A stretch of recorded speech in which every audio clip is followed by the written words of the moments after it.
All right, let's level up our thinking caps today, shall we? We're diving deep into game theory. And no, not the kind with controllers and screens. Definitely not. This is game theory for business, real-world No, strategy. exactly. Think high-stakes decisions, competition, outsmarting your rivals. That's the vibe. And our playbook for this deep dive, this book right here, Strategies and Games. It's a bit dense, but full of insights. Totally. Page 4, for example, it throws out this definition: the study of strategic interaction. Sounds a little jargony. Right. But basically it boils down to this. How do people make choices when the best move depends on what everyone at LSE is doing? It's like a giant chess match. Everyone's trying to anticipate the next move, trying to gain an advantage. Okay, to make this practical, let's hit the first big idea. Strategic form games. It sounds intimidating, but it's really not. Promise. Absolutely. Picture this. You're running a business thinking about launching a new product, right? Standard dilemma. But here's the twist. Your biggest competitor is wrestling with the same decision. That changes things. Big time. That right there is a strategic form game. So what are the pieces on the board, so to speak? Well, you've got the players, you and your competitor. You've got the strategies. Launch or don't launch. Choices. And then, of course, you've got the payoffs. The rewards, the risks. Exactly. What does each player stand to gain or lose depending on the choices made? Ah, so that's where those payoff matrices come in, right? I saw those on pages 37 and 38. Those are key. They're basically tables, visualizations, laying out all the possible outcomes. So you can map it out and see, okay, if I do this and they do that, this is what I can expect. It's about trying to predict what your competitor is going to do and then making the best choice based on that prediction. So let's say I've mapped it all out. I've got my matrix. Now what? How do I actually use this? Well, this is where the idea of dominant strategies comes into play. Dominant strategy, huh? Sounds powerful. It is, in a way. Think of it as the no-brainer move. It's the choice that always wins no matter what your opponent does. Oh, I like the sound of that.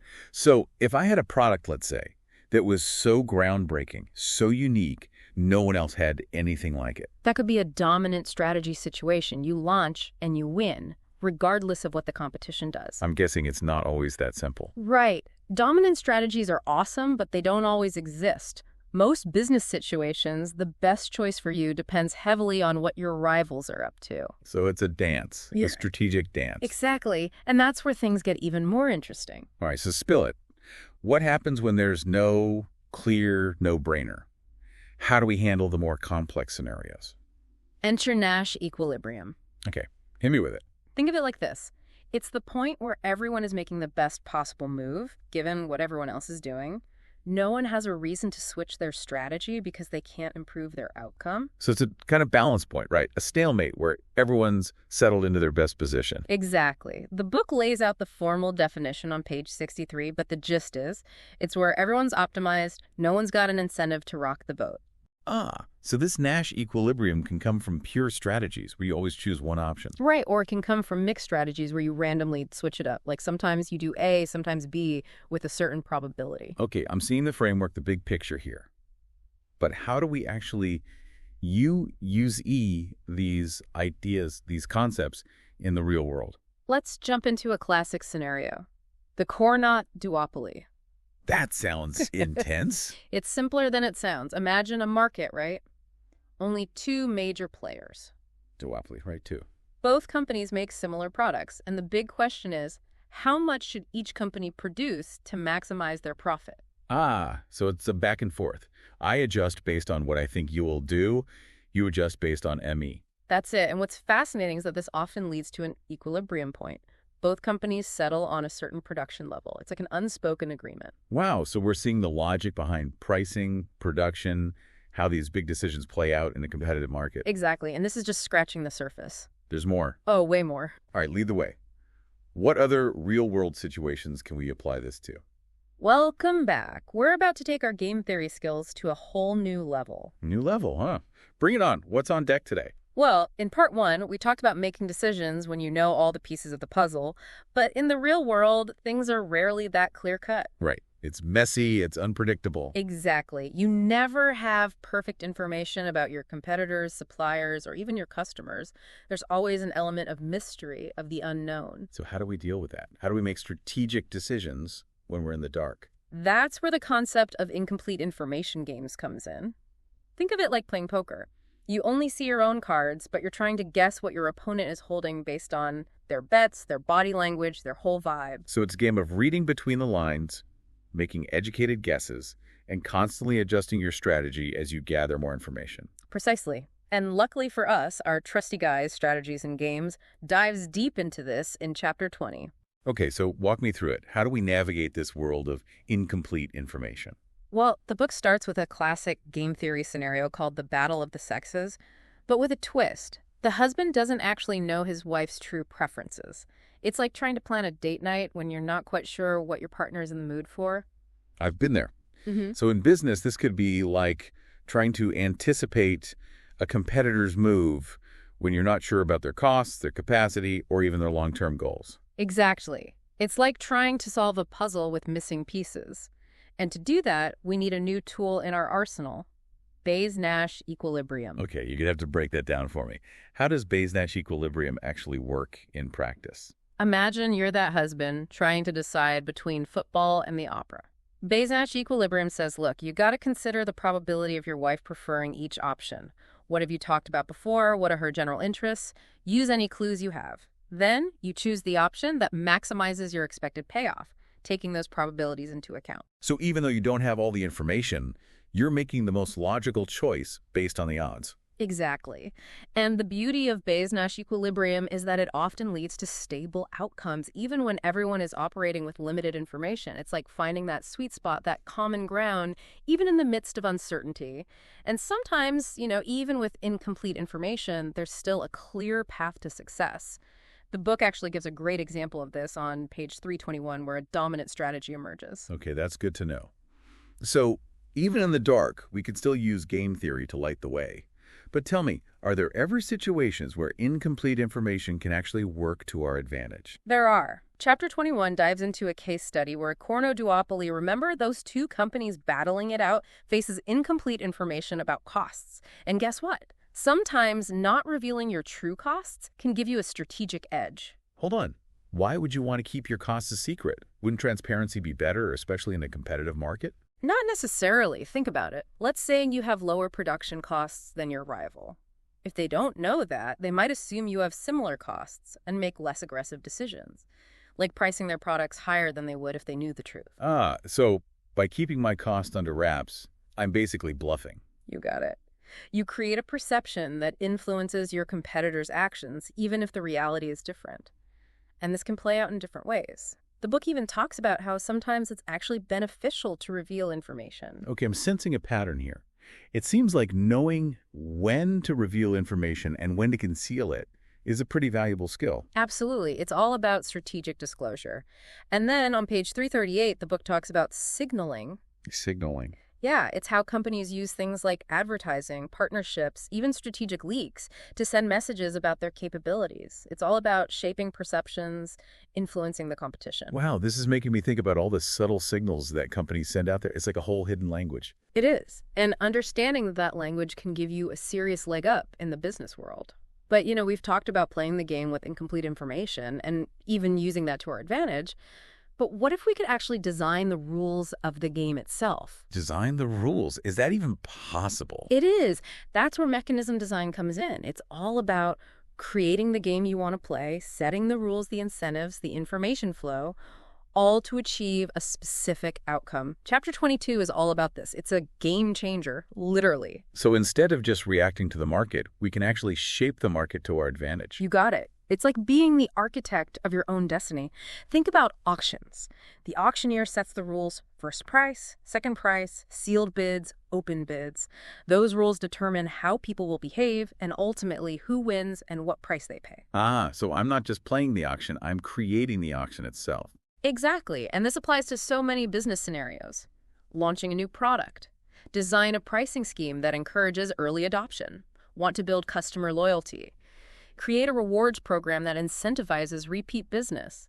It's all about shaping the incentives and the rules of engagement. This is really shifting my perspective. It's like moving from a reactive mindset to a more proactive, design-oriented approach. Exactly. Mechanism design puts you in the driver's seat. But, we've talked about the rules, but what about the way we communicate within those rules? Actions often speak louder than words, right? What are you getting at?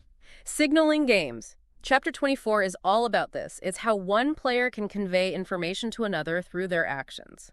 It's a bit like a dance, sending subtle cues and interpreting the signals that others are sending. So it's about sending the right message without explicitly saying it and being able to read the signals that others are giving off. Exactly. The book uses the used car market as a classic example on page 389.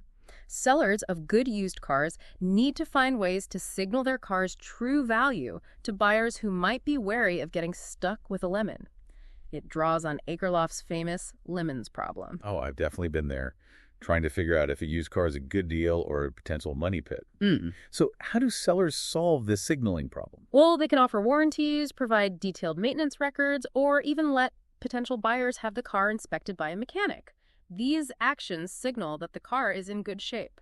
So it's about building trust and credibility through actions. Like they're saying, hey, we're not just talking a good game, we're backing it up. Exactly. And this goes way beyond used cars. Think about companies investing heavily in R&D. That signals they're serious about innovation, potentially scaring off competitors. Or a company offering a generous return policy. It's a signal to customers that they stand behind their products. I'm starting to see signaling everywhere now.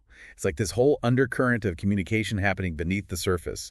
It is, and the more you understand it, the better you can navigate the business world. But we've covered a ton of ground here, from incomplete information to mechanism design to signaling. My brain is definitely feeling the burn, but in a good way. I hear you. But before we wrap up this deep dive, there's one more layer we need to explore. Oh, what's that? The math behind it all. Math. Now you're really testing me. Don't worry, we'll keep it light and focus on the key concepts. We'll see how things like calculus, probability, and even utility, that's the economist's word for happiness, play a role in shaping our decisions. All right, you've piqued my curiosity. Lead the way. I'm ready to face my math phobia head on. Okay, final round of our game theory deep dive. Ready to flex those math muscles. Math. No need for heavy lifting, I promise. It's more about appreciating the elegance behind the strategy. But Chapter 25 of Strategies and Games does have some good stuff on this. Okay, well, lead the way. Calculus, you said. Been a while since I've tackled derivatives. No worries, we'll keep it practical. Think about it. In business, we're always trying to optimize something. Maximize profits, minimize costs, right? Always chasing that sweet spot. Exactly. And calculus, it gives us the tools to actually find those sweet spots. Really, so calculus can tell me the best price to set, the ideal production level, that kind of thing. You got it. A key idea here is the derivative. Measures the rate of change. Think of it like the slope of a curve. The book talks about this on page 409. It's like, imagine you're climbing a mountain. Steep climb. Got to find the best path. Right, the steepest part. That's where the slope is highest. But as you get closer to the top, the slope levels out. Ah, so that's where the derivative is zero. And that's often where the optimal solution is hiding. So if we can represent things like profit or cost as mathematical functions, then calculus can help us pinpoint those maximums and minimums. Exactly.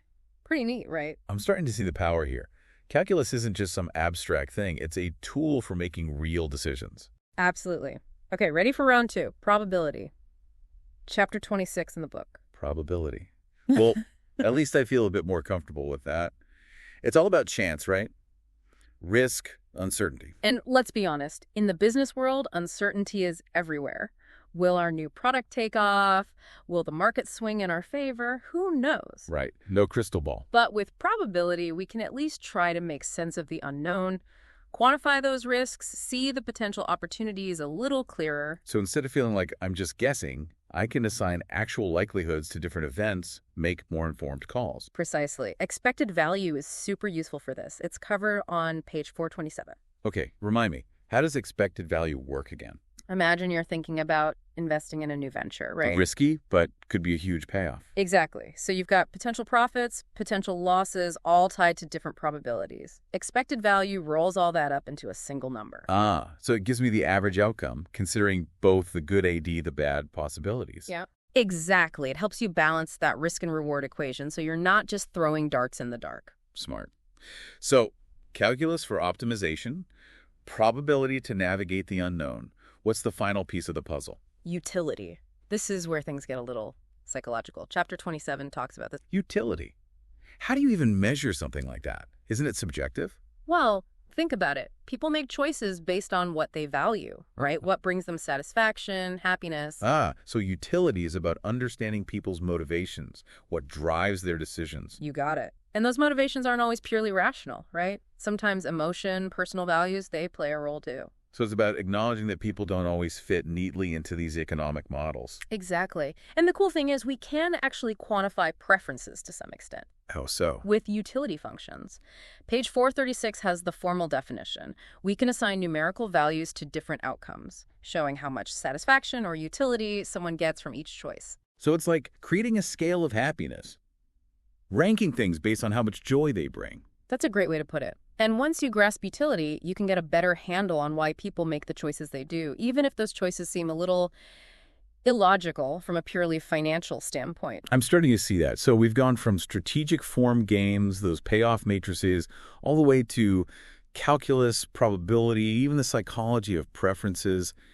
This deep dive has been quite a journey. It has. And the best part, these insights, you can apply them to everything in business. I can already feel my thinking shifting, starting to see the world through this game theory lens. That's the beauty of it. It's not just theory, it's a framework for understanding how the world really works. Well, I have to say I feel equipped, empowered, ready to tackle any strategic challenge that comes my way. This has been fantastic. Thank you so much for sharing your expertise. My pleasure. And remember, game theory is something you keep learning, keep refining. The more you explore, the more you'll get out of it. And to our listeners, keep those strategic minds sharp. Game theory is out there, waiting to be discovered. Until next time.